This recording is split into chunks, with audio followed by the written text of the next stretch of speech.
மக்கள் இந்த ஒரு பதிவில் நம்ம என்ன பார்க்க போகிறோம்னா, தாவேகா தலைவர் விஜய் அவர்கள் பார்த்தீங்கன்னா அந்த கவின் விஷயத்தில் பார்த்தீங்கன்னா நடந்துக்கிறது ஒன்றும் சரி கிடையாது.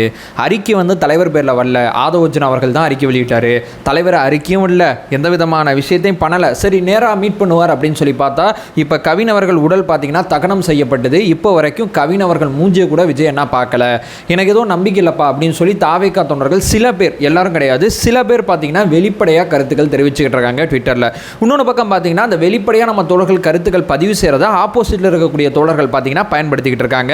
இந்த விவாதத்தோட தன்மையை மாற்றிட்டாங்க.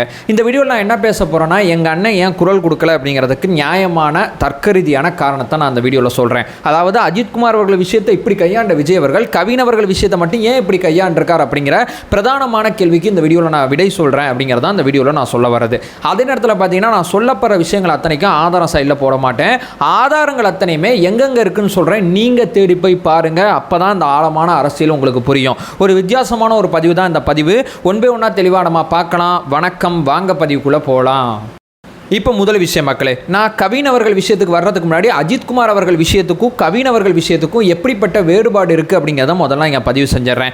அஜித்குமார் அவர்கள் விஷயத்தில் பார்த்தீங்கன்னா போலீஸ் பார்த்தீங்கன்னா ஒரு சாமானியனை பார்த்தீங்கன்னா கொன்றுச்சு. இன்னும் நல்ல வார்த்தையில் சொல்லணும்னா அரசு சாமானியனை கொன்றது. இங்கே பார்த்தீங்கன்னா ஒரு பக்கம் அரசு, இன்னொன்று பக்கம் பார்த்தீங்கன்னா சாமானியன். இந்த பக்கம் பார்த்தீங்கன்னா அந்த சாமானியன் பக்கம் நின்று அந்த குடும்பத்துக்கு ஆறுதல் தெரிவித்து அந்த சாமானியன் மாதிரியே இறந்து போன அத்தனை பேருக்கும் நீதி கேட்டு அவங்க அத்தனை பேருக்குமே மனித உரிமை ஆணையத்தில் பார்த்தீங்கன்னா கம்ப்ளைண்ட் ஃபைல் பண்ணி அந்த கம்ப்ளைண்ட்டை தரமான வழக்கறிஞரை வச்சு விஜய் அண்ணா பார்த்தீங்கன்னா அந்த நீதியை வாங்கி கொடுக்கறதுக்கான முயற்சியில் இருக்காங்க.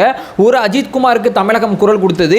இதே மாதிரி யார் யார் இறந்து போயிருக்காங்களோ ஊடக வெளிச்சத்துக்கு வராத அத்துணை பேருக்கும் எங்கள் தலைவர் குரல் கொடுத்தாரு. போராட்டம் பண்ணி பார்த்தீங்கன்னா ஒரு செய்தியை உருவாக்கினார். அஜித்குமார் அவர்கள் விஷயத்தில் பார்த்தீங்கன்னா அரசு விசஸ் சாமானியன் அப்படிங்கிற விவாதம் நடந்துச்சு. அந்த விவாதத்தில் பார்த்தீங்கன்னா தலைவர் பார்த்தீங்கன்னா முழுக்க சாமானியன் கிடையாதவன், அவனுக்கு பின்னாடி நாங்கள் இருக்கோம் அப்படின்னு சொல்லி ஒரு பெரும்படையை பார்த்தீங்கன்னா திரட்டி போய் நிப்பாட்டினார் அப்படிங்கிறத நான் இங்கே பதிவு செய்ய விரும்புகிறேன். அதே நேரத்தில் இந்த கவின்குமார் அவர்கள் விஷயத்தில் பார்த்தீங்கன்னா நான் ஒரு வீடியோ கூட ஆல்ரெடி போட்டிருப்பேன்.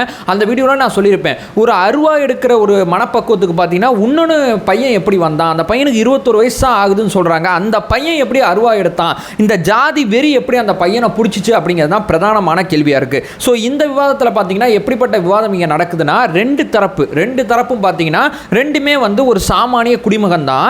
இந்த ரெண்டு தரப்பும் பார்த்தீங்கன்னா ஜாதி அப்படிங்கிற ஒரு விஷயத்தை மையமாக வச்சு பார்த்தீங்கன்னா ஜாதிக்காண்டி பார்த்தீங்கன்னா இங்கே கொலை நடந்திருக்கு. நான் முன்னாடி சொன்ன விவாதத்தோட மைய நோக்கம் என்ன, அரசு தரப்பு விசஸ் சாமானியன். பட் இங்கே பார்த்தீங்கன்னா ரெண்டு சாமானியர்களுக்கு நடுவில் பார்த்தீங்கன்னா காலங்காலமாக அந்த ஆணவ கொலை நடந்துகிட்டு இருக்கு. அந்த ஆணவ கொலை சம்பந்தப்பட்ட விஷயத்தில் தான் விஜய் அண்ணா வாயை திறக்கலை அப்படிங்கிறதா பிரதானமான விவாதமாக இருக்கு.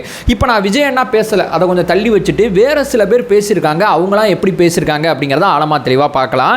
கனிமொழி அவர்கள் போய் பார்த்தாங்க, ஆனால் ஜாதிய ஆவண கொலைக்கு எதிராக தனி சட்டம் ஏற்ற வேணும் அப்படிங்கிற அறிக்கை எதுவும் கொடுத்தாங்களா? அந்த அறிக்கையை போய் செக் பண்ணுங்க, அந்த வார்த்தை இருக்காது. எடப்பாடி பழனிசாமி விட்டு அறிக்கையை போய் செக் பண்ணுங்க, அந்த வார்த்தை இருக்காது. அதாவது ஜாதிய ஆவணக்கொடைக்கு தனி சட்டம் வேணுங்கிற வார்த்தை அதில் இருக்கவே இருக்காது அப்படிங்கிறத நான் இங்கே பதிவு செய்கிறேன். மூணாவது பார்த்தீங்கன்னா எது நடந்தாலும் இந்த அண்ணாமலை இருக்கார்ல, மிக வேகமாக ட்வீட் போடுவார். இந்த விவாதத்துக்கு பார்த்தீங்கன்னா 3 நாள் கழிச்சு ட்வீட் போட்டார். அதே நேரத்தில் அவரும் திறம்பட பார்த்தீங்கன்னா அந்த வார்த்தையை தவிர்த்திருப்பார். சரிப்பா, இப்போ பிஜேபி தலைவர் வந்து நயனார் தானே, அவர் ஏதாவது பேசியிருக்காரா அப்படின்னு சொல்லி அவரோட அறிக்கையை தேடி பார்த்தா அவரும் இந்த வார்த்தையை தவிர்த்திருப்பார். இந்த பக்கம் திரும்பி அன்புமணி அவர்கள் இந்த விஷயத்தை பற்றி பேசவே கிடையாது. அதே நேரத்தில் இந்த பக்கம் திரும்பி சீமான் அண்ணன் பேசினாரு, நேரெல்லாம் போய் பார்த்தார் அப்படின்னு சொல்லி தம்பிகள் நிறைய பேர் சொல்லுவாங்க. சீமான் அண்ணன் தன்னுடைய அறிக்கையில் கடைசி 4 வரியில் மட்டும்தான் அந்த வார்த்தையை பயன்படுத்தியிருக்கார். இங்கே நான் எங்கள் தலைமையை எங்கள் கட்சியை நான் விட்டு கொடுக்க கூடாதுங்கிறத ஏன் சொல்கிறேன்னா, இவங்க எல்லாரும் இந்த விஷயத்தில் இப்படிப்பட்ட இடத்துல இருக்காங்க. அதே நேரத்தில் பார்த்தீங்கன்னா திமுக இங்கே அமைதியாக இருக்குது. முதலமைச்சர் மு க ஸ்டாலின் எதுவுமே பேசலை. துணை முதலமைச்சர் உதயநிதி ஸ்டாலின் அவர்கள் வாயை திறக்கல. இங்கே கனிமொழி அவர்கள் தான் அவங்களுடைய தொகுதிக்கு உட்பட்ட விஷயனால அவங்க கையாண்டுகிட்டு இருக்காங்க. இங்கே பார்த்தீங்கன்னா திமுக கூட்டணியில் இருக்கிறவங்களாம் ரொம்ப அக்ரெசிவான வார்த்தையை கொடுத்துக்கிட்டு இருக்காங்க. ஆனால் திமுக அமைதியாக இருக்குது. ஏன்னா ரெண்டு தரப்பும் உங்களுக்கு வேணும். அதாவது இதற்காண்டி கொந்தளிக்கக்கூடிய தரப்பும் வேணும். அதே நேரத்தில் இந்த ஜாதி ஆணவ கொலையை வந்து நம்ம வந்து ஒரு சட்டம் கிட்டம் போட்டால் கொஞ்சம் பேர் கோச்சுப்பாங்கல்ல, அவங்களோட ஆதரவும் இங்கே வேணும். 2 பேர் ஆதரவு வேணும் அப்படிங்கிறதுக்காண்டி திமுக பார்த்தீங்கன்னா ஒரு பக்கம், அதாவது இந்த ஆணவ கொலைக்கு சட்டம் போடக்கூடாதுன்னு சொல்லி ஒரு பக்கம் இருக்குது. அதே நேரத்தில் அந்த கூட்டணி கட்சிகள் அத்தனை பேரையும் பார்த்தீங்கன்னா நீ அறிக்கை விடு 2 ஓட்டு நமக்கு வேணும்ல அப்படிங்கிற அந்த பாலிடிக்ஸை பார்த்தீங்கன்னா திமுக இங்கே பண்ணிக்கிட்டு இருக்கு. அதாவது அஜித்குமார் சரத்குமார் அவர்கள் விஷயத்தில் பார்த்தீங்கன்னா ஃபோன்லையாவது சாரி கேட்டார்ல, ஏன் கவின் அவர்கள் விஷயத்தில் எதுவுமே பண்ணாமல் இருக்கார்? இங்கே தான் அந்த நுட்ப அரசியலை நம்ம புரிஞ்சுக்கணும். இது எல்லாமே ஒரு மாதிரி இருக்கா. அதே நேரத்தில் பார்த்தீங்கன்னா இங்கே தாவேக்காவோட அறிக்கை பார்த்தீங்கன்னா ரொம்ப ரொம்ப நுட்பமானது. அதாவது பார்த்தீங்கன்னா அந்த அறிக்கையில் வார்த்தை என்ன இருக்கும் தெரியுமா? ஜாதி ஆவண கொலைக்கு எதிராக தனி சட்டம் வேணும் அப்படிங்கிறது தான் வார்த்தையாகவே இருக்கும். அதுக்கப்புறம் பார்த்தீங்கன்னா அந்த அறிக்கையில் 2 இடத்துல பார்த்தீங்கன்னா வார்த்தையை பயன்படுத்தியிருப்பாங்க. தலைவர் விஜய் அவர்கள் ஒப்புதலோடு இந்த அறிக்கை வெளியிடப்படுகிறதுங்கிறத ஆழமாக தெளிவாக சொல்லுவாங்க.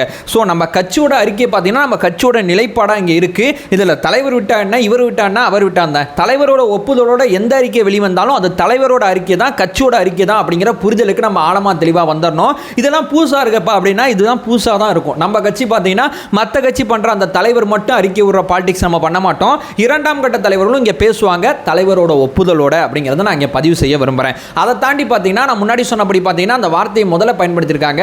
மற்ற அத்தனை பேரும் பார்த்தீங்கன்னா அந்த வார்த்தையை தெரிஞ்சே தவிர்த்திருக்காங்க. சீமானவர்கள் அதிகாரத்துக்கு வரப்போறது இல்லை.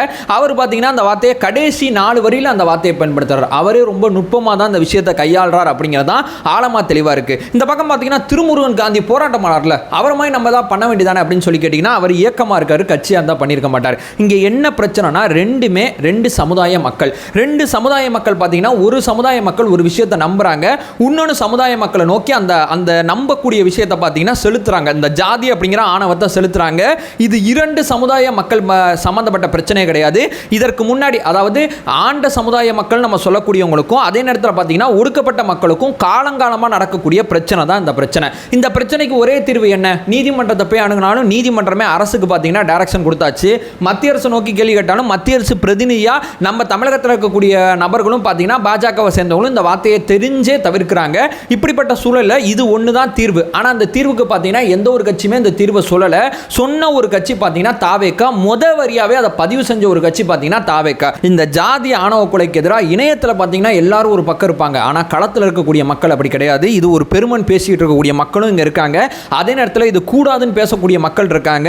இந்த இடத்துல தமிழ் சமுதாயத்தை நம்ம ஒரு புள்ளியில் கொண்டு வந்து அத்தனை பேரோட ஒப்புதலோட ஜாதிய ஆணவ கொலைக்கு எதிராக தனி சட்டம் கொண்டு வர்ற ஒரு தலைவராக சமூக நீதி அரசியலில் ஒரு மைல்கல்லான ஒரு டிசிஷன் மேக்கிங்கை ஒருத்தர் பண்ணுவார்னா அது தலைவர் விஜய் அவர்கள் தான். இங்கே எடப்பாடி பழனிசாமிக்கு அதிகாரத்தை கொடுத்தாச்சு, அவர் பண்ணலை. இங்கே முதலமைச்சர் மு.க. ஸ்டாலின் அவர்கள் அவரும் பண்ணலை.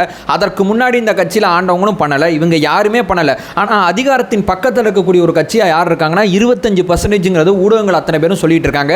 அந்த கட்சி பயன்படுத்தின வார்த்தை பார்த்தீங்கன்னா ஜாதிய ஆணவ கொலைக்கு எதிராக தனி சட்டம் அப்படிங்கிற வார்த்தை தான். இந்த வார்த்தையை பார்த்தீங்கன்னா அனைத்து மக்கள் ஒப்புதலோட, நான் இதை ஏன் அழுத்தி சொல்கிறேன்னா இந்த டிசிஷன் மேக்கிங் பார்த்தீங்கன்னா சில பேர் வரமாட்டாங்க. ஏன்னா எல்லாரையும் நம்ம கன்வின்ஸ் பண்ணி இந்த பிரச்சாரத்தை முன்னெடுத்து மக்கள் பிரச்சனையாக இதை மாற்றி மக்கள் பிரச்சாரமாக அதை கொண்டு வந்து அதுக்கப்புறம் தான் இந்த விஷயத்தை நம்மளால் சாத்தியப்படுத்த முடியும். நீதிமன்றம் போனாலும் நீதிமன்றம் நாடாளுமன்றம் சட்டமன்றத்தை நோக்கி தான் இதை அணுகும். வேற எதுவும் நீதிமன்றத்தால் பண்ண முடியாது. புதுசாக நீதிமன்றத்தால் சட்டத்தை உருவாக்க முடியாது. சட்டத்தை உருவாக்க தான் நாடாளுமன்றம் சட்டமன்றம் இருக்கு. நம்ம உருவாக்கக்கூடிய சட்டம் சரியானதா அப்படிங்கிறதா நீதிமன்றம் சொல்லுமே தவிர அது புதுசாலாம் சட்டம் இயற்றாது. இங்கே திமுகவை நோக்கி நம்ம தலைவர் பார்த்தீங்கன்னா ஒரு அறிக்கை வெளியிடுறதுனால திமுக அந்த வேலையை பார்த்துருக்குமான்னு சொல்லி கேட்டிங்கன்னா நிச்சயமாக கிடையாது. உங்கள் துக்கத்தில் நான் பங்கேற்கிறேன் அப்படின்னு சொல்லி சும்மா வாயா வார்த்தையாக சொல்கிறதுனால மட்டும் எதுவும் நடந்துற போதுமான்னு சொல்லி கேட்டிங்கன்னா நிச்சயமாக நடக்காது.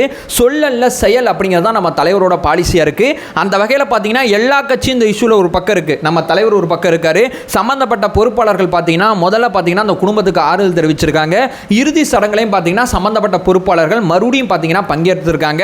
கவின் அவர்கள் விஷயத்துக்கு நீதி எப்போ கிடைக்கும்னா அந்த மாதிரி வேற ஒரு மரணம் தமிழகத்தில் நடந்தால் அப்படிப்பட்ட மரணத்துக்கு தனி சட்டம் மூலமாக ஒரு தண்டனை கிடைக்கும்னு சொல்லி ஒரு தலைவர் பார்த்தீங்கன்னா அதை மக்கள் பிரச்சாரம் மூலமாக அந்த சட்டத்தை சாத்தியப்படுத்துவார் பார்த்தீங்களா, அன்னைக்கு தான் அதற்கான சரியான ஜஸ்டிஸ் கிடைக்கும். அந்த விஷயத்தை செய்ய போகிறது நம்ம தலைவர் விஜய் அவர்கள் மட்டும்தான். அது வரைக்கும் எல்லாரும் இந்த விஷயத்தில் பார்த்தீங்கன்னா தலைவரை வந்து நீங்கள் இது இரு சமுதாய பிரச்சனை, இந்த இரு சமுதாய பிரச்சனைக்கு பார்த்தீங்கன்னா இரு சமுதாயம் கூட சொல்ல மாட்டேன், இரு சமுதாய கூட்டமைப்புக்கான பிரச்சனை. இந்த பக்கம் 10 ஜாதி இருக்குது, அந்த பக்கம் 10 ஜாதி இருக்குது. ரெண்டையும் நம்ம கன்வின்ஸ் பண்ணி இந்த இடத்துக்கு நம்ம வரணும். அதற்கு பார்த்தீங்கன்னா நம்ம அதிகாரத்துக்கு வரணும். அதிகாரத்துக்கு வந்து இதற்கான பிரச்சாரங்களை முன்னெடுக்கணும். பிரச்சாரங்களை முன்னெடுத்து இது தப்புன்னு சொல்லி பல பேர் ஒரு பிரதானமான முடிவுக்கு வந்து அப்படியே சில பேர் யாரும் இதை செஞ்சாங்கன்னா அவங்களுக்கு கடுமையான தண்டனையை கொடுத்து இதை சமுதாயத்திலேருந்து தூக்கி அகற்றணும். அதாவது 50 வருஷமாக இவங்க செய்யாத அதிகாரத்துக்கு வந்து தாவேக்கா செஞ்சு காமிக்கும் அப்படிங்கிறதா நான் சொல்கிற பிரதானமான விஷயமா இருக்குது. தலைவர் விஜய் அவர்கள் பார்த்தீங்கன்னா அன்னைக்கு பேசுவார், ஜஸ்டிஸ் ஃபார் கவின் அப்படிங்கிறத ஆழமாக தெளிவாக பேசுவார்.